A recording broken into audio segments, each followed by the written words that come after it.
죽음이 낳는 생명이라는 제목으로 은혜를 좀 나누었으면 합니다. 이전에도 한번 말씀드린 적이 있지만 요한복음을 크게 두 개로 나누면요, 11장과 11장이 이제 그 전반기고 하반기가 시작되는 것이 바로 12장이다 이렇게 말씀을 드렸습니다. 그래서 11장에 나사로가 다시 살아나는 사건, 그 사건이 이 전반기 어떤 예수님의 사역을 마무리하는 것이면 12장부터 시작해서 예수님이 하반기 사역이다 이렇게 말할 수 있습니다. 그러나 여러분 아시는 것처럼 예수님이 이 하반기 사역이라는 것이 오늘 12장 1절부터 이렇게 어떤 내용들이 나와 있습니다만 예수님이 이제 6일 동안 있었던 일들, 그러니까 십자가에 돌아가시기 전 6일, 6월절 이르기 6일 동안에 있었던 일들이 이제 12장부터 시작이 되는 겁니다. 그래서 매우 짧은 시간이지만 이게 굉장히 급하게 어떤 사건들이 조금 이렇게 연결된다 하는 것을 우리가 좀 이해할 수 있습니다. 그래서 우선 12장 1절 한번 먼저 읽겠습니다. 6월절 엿새 전에 예수께서 베다니에 이르시니 이곳은 예수께서 죽은 자 가운데서 살리신 나사로가 있는 곳이라. 자, 예수님은 예루살렘에 지금 6월절을 지키러, 명절 지키러 올라오십니다. 근데 예수님은 아시죠? 이 6월절이 마지막 6월절이 되고 내가 이제 잡혀서 죽을 거라는 걸 아십니다. 그러면 이제 마지막인 걸 아시면서 올라왔는데 이제 저번에 나사로를 살렸던 그 곳으로 이제 그 집으로 갔더니 거기서 잔치가 벌어졌습니다. 그래서 첫날 예수님이 올라온 여섯째 6월절 여섯째 6일 정도 전에 오셔서 하신 일 첫날은 바로 마리아가 예수님의 장례를 준비해서 향유를 붓게 되는 그 일들이 먼저 맨 처음에 있었던 일이다 이렇게 말할 수 있습니다.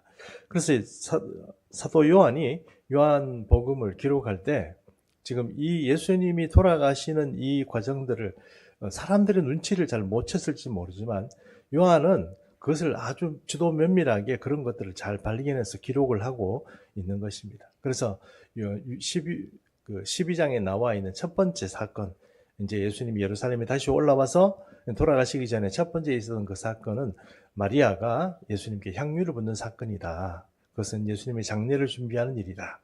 이렇게 우리가 이해할 수 있다는 것입니다. 그러면 12장에 나타나 있는 두 번째 사건은 무엇입니까? 요한복음 12장 12절에서 13절 말씀. 그 이튿날에는 명절에 온 큰 무리가 예수께서 예루살렘으로 오신다는 것을 듣고 종려나무 가지를 가지고 맞으러 나가 외치되 호산나 찬송하리로다. 주의 이름으로 오시는 이 곧 이스라엘의 왕이시여 하더라.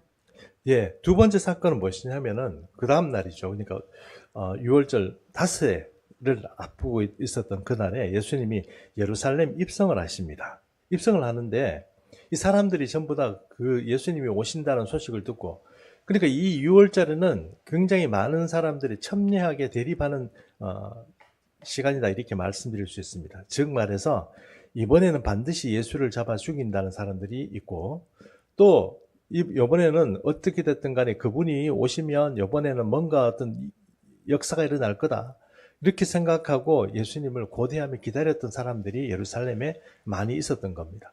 그러니 예수님이 이렇게 오신다는 얘기를 듣고 많은 사람들이 나서서 종려나무 가지를 꺾어서 호산나 우리 다윗의 자손이 우리를 구원하소서 이러면서 이제 예수님을 그 입성을 이렇게 하게 된다는 것입니다. 예수님은 과연 성경에 이른 대로, 즉 스가랴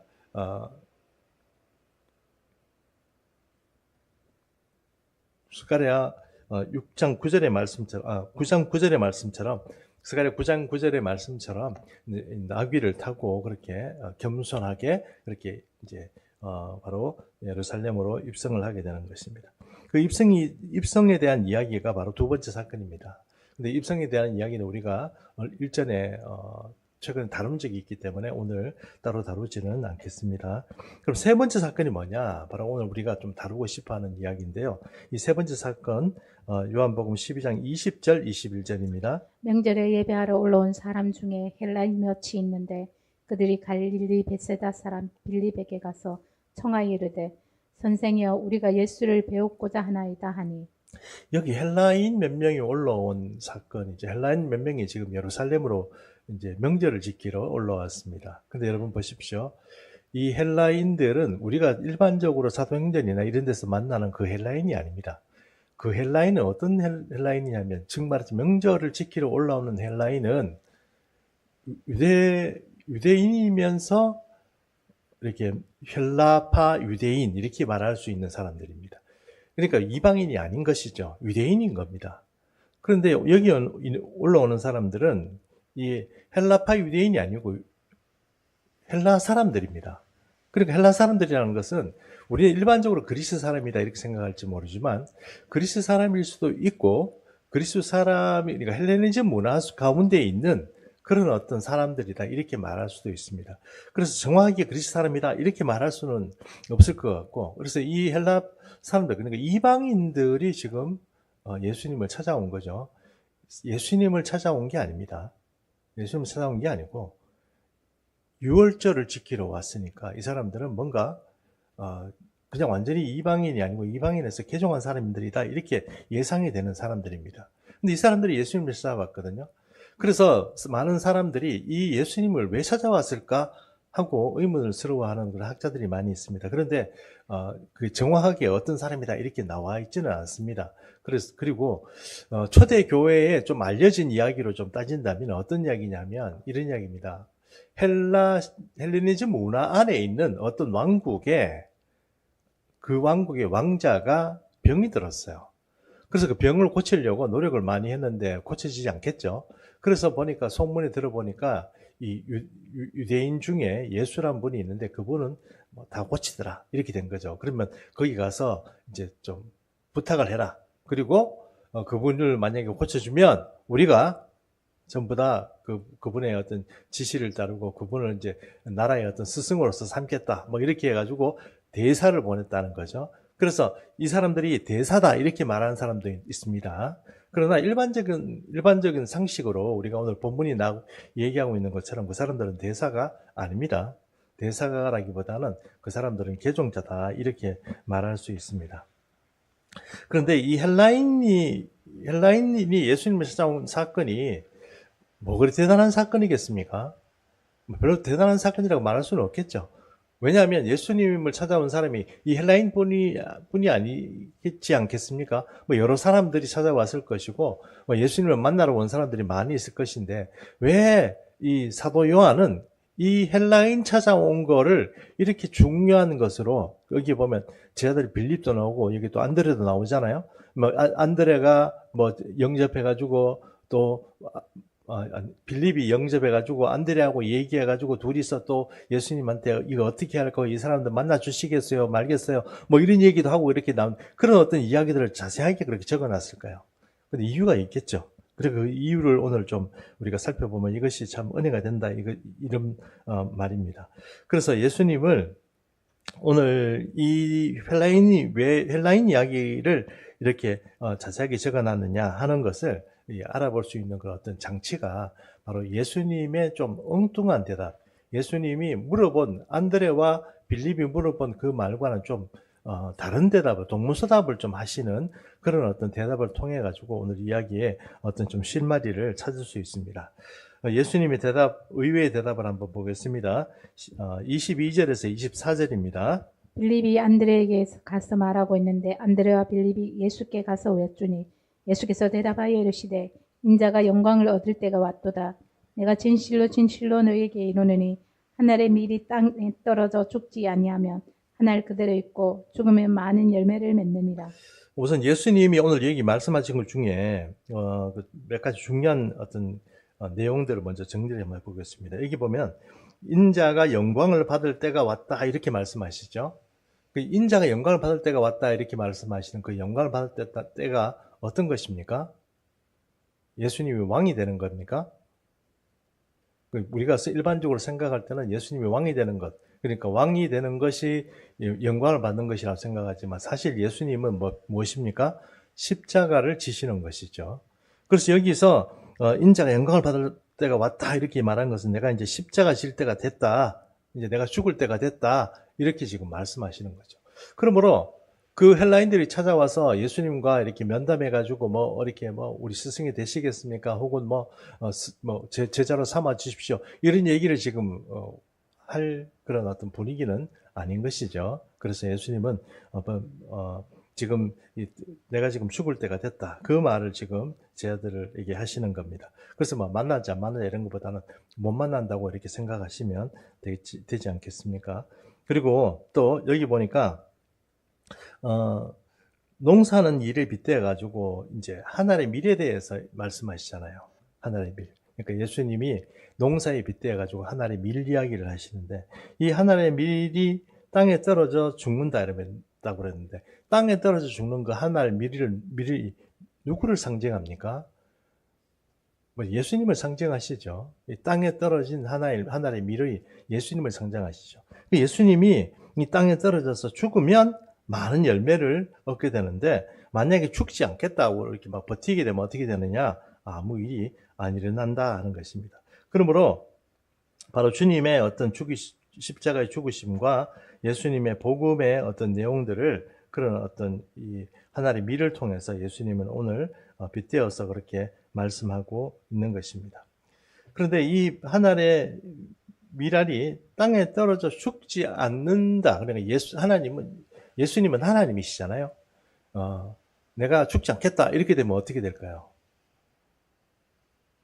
우리 구원은 없는 겁니다. 왜냐하면 누가 우리의 죄를 대속해 줘야 되는데 그 죄를 대속해 줄 수 있는 그 죽음이 대속 제물이 되어 주는 예수님이 안 죽으시면 그 누구도 이 죄를 대속해 줄 수 있는 자기를 갖춘 그런 사람이 없겠죠. 그러면은 여러분 우리에게 구원이 문제가 되는 것입니다. 그 예수님이 우리가 이후에 마지막 부분에 예수님께서 십자가 지는 것이 굉장히 고통스럽고 아버지 내가 이거 십자가 안 지면 안 됩니까? 이렇게 말씀을 하고 있는 이유가 무엇입니까? 지기 싫은 거죠. 이 땅으로 오셔가지고 이 십자가를 지시는 그런 사람으로서 십자가를 지시는 게 얼마나 고통스럽고 힘들었겠냐는 거. 그러니까 그것이 안 하고 싶다 이런 말씀을 여기 오늘 본문에서도 하고 있다는 것을 우리가 좀 알 수 있습니다. 그러면 아까 다시 조금 돌아가서요. 이방인 이야기를 잠깐 다시 한번 해보겠습니다. 이방인이 예수님을 찾아온 게 왜 중요합니까? 첫 번째는요, 이 사람들이 누군가 하는 것을 좀 생각해 보십시오. 이방인이니까 이 사람들은 사실 진리를 추구하는 사람들이다 이렇게 말할 수 있습니다. 어디에 그렇게 쓰여 있습니까? 이렇게 물을지 모르지만 왜 진리를 추구하는 사람이냐 이렇게 말한다면 이 사람들 생각해 보십시오. 헬라 사람들이라고 그랬잖아요. 그 헬라 사람들은 여러분 지금도 마찬가지지만 그 당시에 가장 고귀한 어떤 철학 체계를 가지고 있었던 사람들이거든요. 그러니까 헬레니즘 문화 안에서 헬라 철학을 가지고 있었는데 헬라 철학을 가지고 있는 것이 얼마나 그 철학이 심오하고 여러분 그렇습니까? 그런 철학을 공부를 안 했겠습니까? 이방인인데 공부를 했겠죠. 근데 거기에서 그들이 그 헬라 철학에서 진리를 발견하지 못한 거죠. 답답한 거죠. 그래서 진리 체계를 찾다 보니까 어디서 찾은 겁니까? 유대교에서 찾은 거예요. 유대교에서 찾은 겁니다. 그래서 이 사람들이 유대교에서 가서 이제 유대교에 이제 자기들이 이제 유대교에 헌신을 하고 개종을 하고 그렇게 유대교를 지키다 보니까 예루살렘에 가서 명절마다 이렇게 또 예루살렘에 올라가서 제사를 지내야 되는 거예요. 여러분 그 제사를 지내러 온 겁니다. 성경이 분명히 뭐라고 얘기되어 있습니까? 이 사람들이 예배하러 예루살렘에 올라왔다고 이렇게 적혀 있잖아요. 그러니까 이방인이 무슨 이 예루살렘까지 와서 예배를 지내냐 할지 모르지만 이 이방인인데 이 사람들이 유대교로 개종한 사람이다 하는 것을 우리가 성경 말씀을 통해서 이해할 수 있다는 것입니다. 그런데 이들이 왜 예수님을 찾아왔냐? 그 유대교로 개종을 해가지고 절기를 지키러 예루살렘까지 올라왔지만 그럼에도 불구하고 그들의 마음 가운데 흡족하지 않은 그런 어떤 진리를 갈구하는 그런 어떤 마음 가운데 진리가 주는 그런 자유함 같은 것들, 시원함 같은 거, 이거다 하고 붙잡을 만한 것들을 발견하지 못한 거죠. 그러니 여러분 이들이 이렇게 그것을 또 예루살렘에서 얘기 들어보니까 예수님이란 분이 사람도 살리고 또 눈먼 사람도 살리고 5천 명을 먹이고 뭐 이런 얘기들이 계속 들리다 보니까 그리고 그 말씀을 가르치는 것이 자기들이 또 이렇게 알게 된 율법학자들이나 그 서기관들하고 좀 다른 그런 어떤 놀라운 어떤 하늘의 말씀들을 가르치니 이 사람들이 이분에게 찾아가야 되겠구나 하고 예수님을 찾아온 겁니다. 그게 세 번째까지, 그러니까 세 이야기입니다. 첫 번째, 두 번째, 그들은 이방인이었다. 그들은 유대교를 개정했었다. 그 다음에 이제 예수님을 발견했었다. 그리고 이제 일반적으로 사람들이 이 이방인이 예수님을 찾아온 걸 중요하게 생각하지 않는데, 저는 마지막 네 번째 굉장히 인사이트가 있다고 생각합니다. 지금 제가 말씀드리려고 하는 거예요. 그게 뭐냐면, 예수님이 이 사람들에 대해서 뭐 특별히 뭐 만나서 어떤 특별한 얘기를 하고 이런 건 아니잖아요. 그런데 뭔가 중요한 이야기냐면은 예수님이 바로 미랄과 관련된 어떤 이야기를 하시는 거잖아요. 그리고 예수님이 곧 내가 죽는다는 걸 얘기하는 거 아닙니까? 그들이 찾는 것은 기적을 일으키고 살아있는 생생한 어떤 그런 어떤 진리의 어떤 아주 강력한 힘을 가지고 권세를 가진 어떤 신적 존재를 찾아서 이제 발견했다고 생각하고 그분에게 제자가 되고 내가 이제 거기에 헌신하리라 생각하고 찾아왔는데 지금 죽는다는 거 아닙니까? 죽는다는 거잖아요. 곧 내가 죽는다는 거잖아요.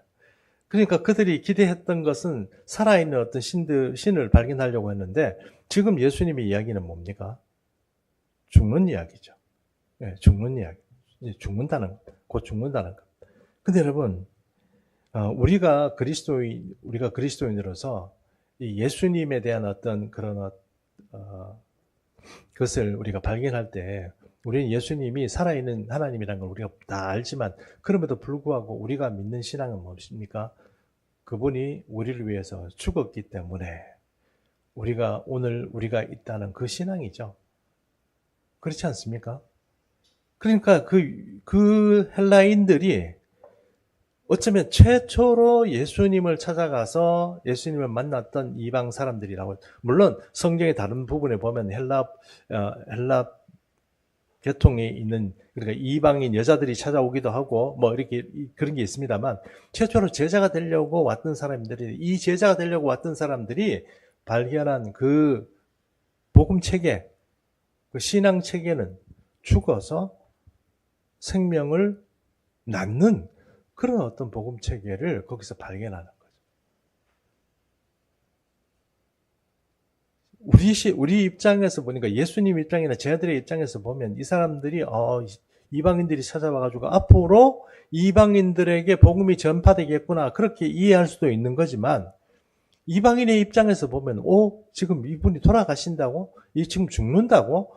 그래서 자기들은 찾아와서 지금 이 사람이 살아있는 어떤 역사를 일으키고 기적을 일으키고 왕이 되고 뭐 이런 것들을 기대하고 왔는데 그 반대되는 일들을 보게 되는 것입니다. 그 복음이란 것이 무엇이냐? 예수가 죽음으로써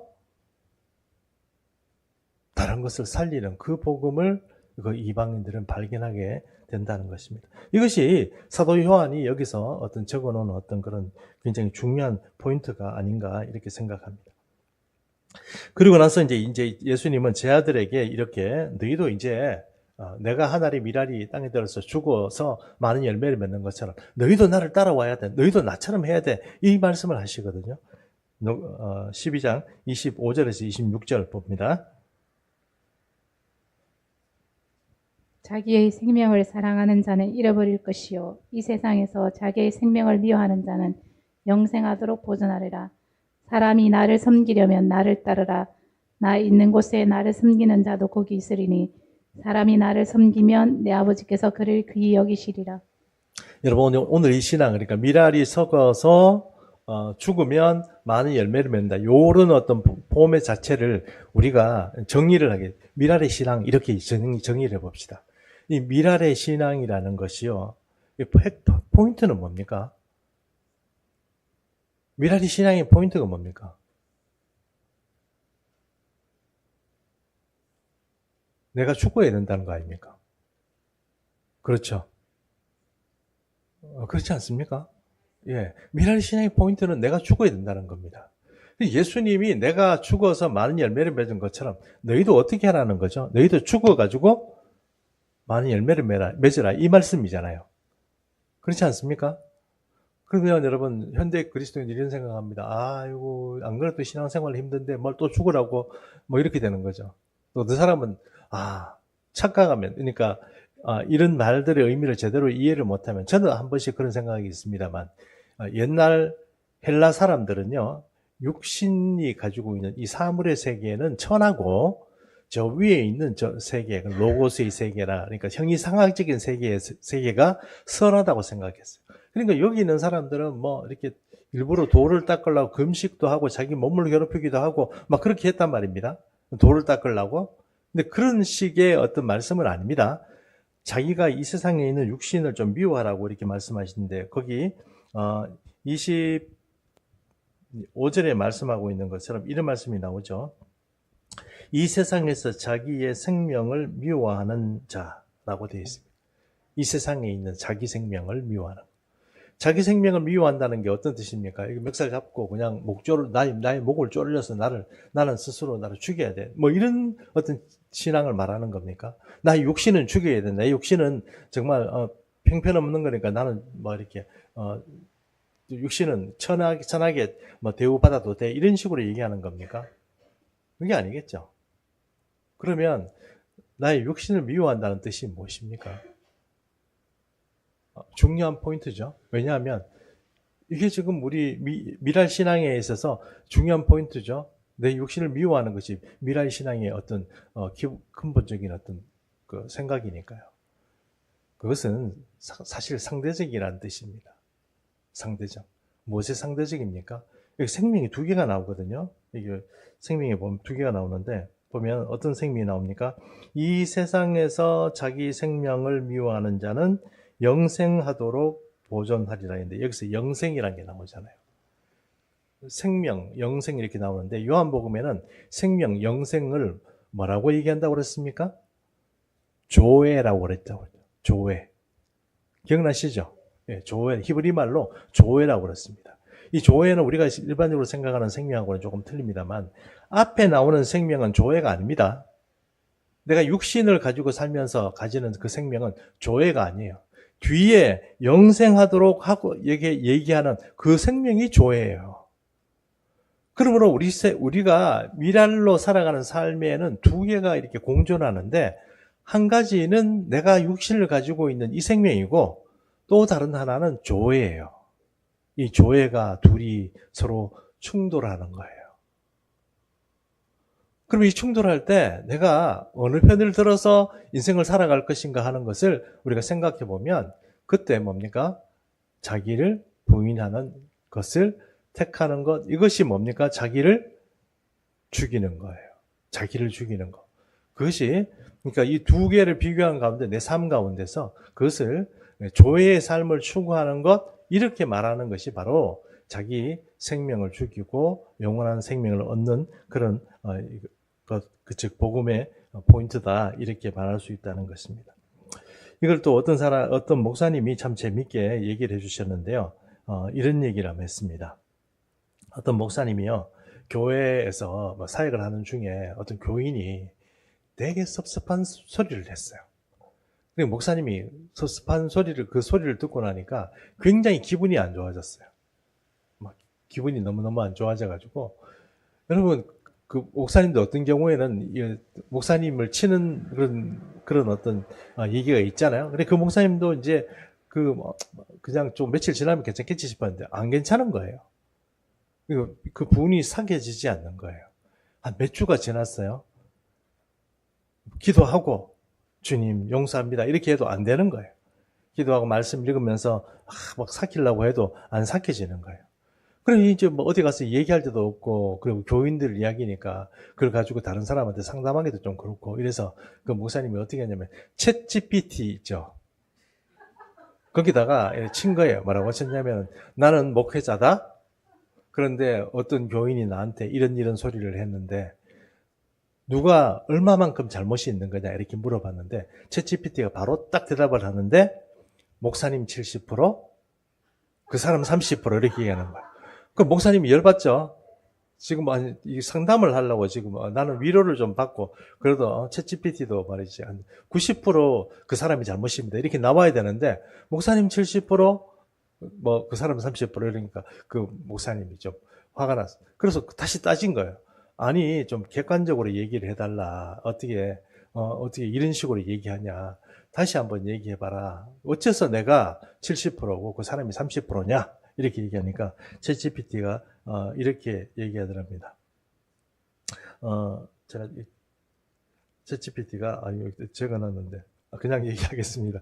챗GPT가 뭐라고 얘기하냐면은 객관적으로 보면 당신의 말이 옳습니다. 그러나 당신은 목회자입니다. 목회자는 자기를 부인하고 교인들을 상대해야 하기 때문에 당신이 70%입니다. 이렇게 챗GPT가 얘기하더라는 거예요. 그래서 그 목사님이 그 챗GPT 얘기 듣고 굉장히 감명을 받았습니다. 그리스도의 사람, 그리스도의 제자는 손해보는 거구나. 자기를 부인하는 거구나.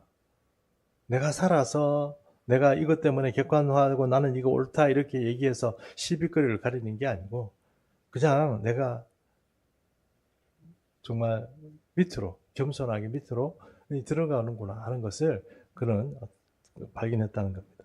챗GPT까지 그렇게 얘기하니 뭐 어떤 사람은 또 어떻게 생각할지 이렇게 생각할지 모르겠습니다. 그런 게 어딨냐 이렇게 생각할지 모르지만 예수님이 바로 미랄의 신앙을 통해서 우리에게 가르쳐 주신 것이 바로 그런 거라는 것입니다. 그러면 하늘의 미랄이 자기 생명을 사랑하면 여러분 아무 일이 일어나지 않습니다. 내가 생각하는 것, 내가 추구하는 것, 그리고 내가 가지고 있는 자존심 이런 것을 계속 가지고 죽지 아니하고 계속 믿음 생활하면 여러분 그것은 백날이 돼도 천날이 돼도 내 삶에는 아무 일이 일어나지 않습니다. 그러나 내 자신 스스로를 죽일 때 그때부터 하나님의 역사가 바로 영생의 역사, 조회의 역사가 그 사람을 통해서 드러난다는 것입니다. 그것이 미랄의 신앙이 우리에게 가르쳐주고 있는 것입니다. 결론입니다. 오늘 이 결론을 제가 오늘 설교를 너무 빨리 마쳐서 좀 안타깝습니다. 너무 빨리 마쳐서 오늘 그래도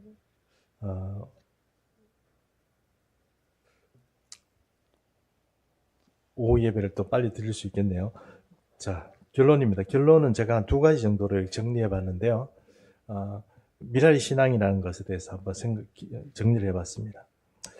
첫 번째, 미랄의 신앙은 사실 죽기 위해서 하는 신앙은 아닙니다. 그러니까 너는 죽어야 돼. 예수 믿는 사람은 너는 죽어라. 너는 손해 봐야 돼. 이렇게 얘기를 한다고 해서 나보고 진짜 죽고 나보고 진짜 손해 보라고 한 게 아닙니다. 미랄의 신앙은 사실 많은 열매를 얻기 위한 가장 강력한 수단이 바로 미랄의 신앙인 것입니다. 내가 죽을 때 많은 열매를 맺는 것. 그러니까 내가 죽을 때 30배, 60배, 100배의 소출을 얻는 것. 이것이 바로 미랄의 신앙이 우리에게 가르쳐주고 있는 것입니다. 그러면 여러분 우리가 그리스도인으로서 왜 죽어야 됩니까? 왜 손해봐야 됩니까? 왜 자기를 부인해야 됩니까? 이렇게 물어본다면 많은 열매를 얻기 위해서 그렇습니다. 내가 안 죽고 내가 살아있으면 여러분 거기에는 열매가 없는 것입니다. 내 신앙 요거 자체, 내 삶 요거도 겨우 꾸려가는 그런 삶밖에 안 된다는 것입니다. 그럼 여러분 좀 더 우리가 과감해집시다. 더 죽기를 겁내지 말고 주님 앞에 죽기를 각오하고 그렇게 좀 열심히 살아가는 그런 은혜가 있게 되기를 바랍니다. 두 번째는 미랄의 신앙이란 자기를 부인하는 것이라고 그랬습니다. 그래야 우리 삶에 조회가 나타난다고 그랬잖아요. 조회가. 두 개가 내가 붙들고 있는 이 생명이 있고 이 생명을 죽이면 나타나는 조회가 있습니다. 그 조회는 무엇입니까? 하나님이 일하시는 거죠. 우리 삶에는 늘 우리는 내가 할 거야. 내가 생각하는 것을 추구하고 내가 이것을 붙잡고 놓지를 못합니다. 내 평생 그렇게 삽니다. 그러나 이것을 놓고 주님 앞에 겸손히 무릎 꿇으면 주님께서 일하십니다. 주님께서 일하시는, 그래서 영원한 생명을 우리에게 주시고 주님께서 일하시는 어떤 소출을 얻을 수 있는 것, 이것이 바로 미라리 신앙이 우리에게 가르치는 것. 그럼 여러분, 우리에게 죽으라고 하는 것, 이것이 결코 우리에게 손해보라고 한 얘기가 아니고 우리에게 많은 열매를 얻고 많은 소출을 거두기 위해서 하나님께서 고안한 하나의 장치라는 것을 우리가 좀 이해할 필요가 있는 것입니다. 그러므로 예수 믿는 충성교회 모든 성도 여러분, 우리가 이제는 이 종말의 시간을 살아갈 때 이 많은 시간이 이제 남지 않았는데 자꾸 내가 가지고 있는 것들을 위해서 추구하고 살아가는 삶에서 이제 자기를 부인하는 삶으로 그렇게 좀 살아갔으면 좋겠습니다. 한 단계 여러분 더 주님 앞에 나갔으면 좋겠습니다. 예를 든다면요, 도파민을 중독하는 일들이 세상에 많이 있습니다. 게임 혹은 유튜브 영상 중에 쇼츠, 또 어떤 분들은 드라마에 빠져 정신을 못 차리죠. 드라마 아니면 명품에 빠져가지고 전학교나 명품에 올인해가지고 그것을 묵상하는 분들도 계시죠. 그 세상이 우리에게 주려고 하는 것, 이런 것들에 대해서 자기를 부인하고 여러분 하나님의 것을 사랑하고 하나님을 우리 예수님을 따라서 우리도 십자가 지려는 그런 마음들을 가지고 나 스스로를 내려놓으면 여러분 여기에서 많은 생명의 역사들이 일어난다는 것입니다. 기왕이면 우리가 우리 것 붙잡고 우리가 성공하고 야망을 펼치지 말고 기왕이면 주님이 인도하시고 주님이 우리를 들어 거양하는 삶을, 그런 고귀한 삶을 하나님께서 여기 오늘 말씀하신 것처럼 우리를 귀하게 대접하신다고 그러지 않습니까? 그렇게 대접받는 귀한 은혜의 삶을 살아가는 은혜들이 우리 예수 믿는 충성의 모든 성도들의 삶 위에 함께 하시기를 축복합니다. 아멘. 네, 결단의 시간 갖도록 하겠습니다. 여러분 저번에 우리 한번 불러봤죠? 소원입니다. 소원 찬양하겠습니다.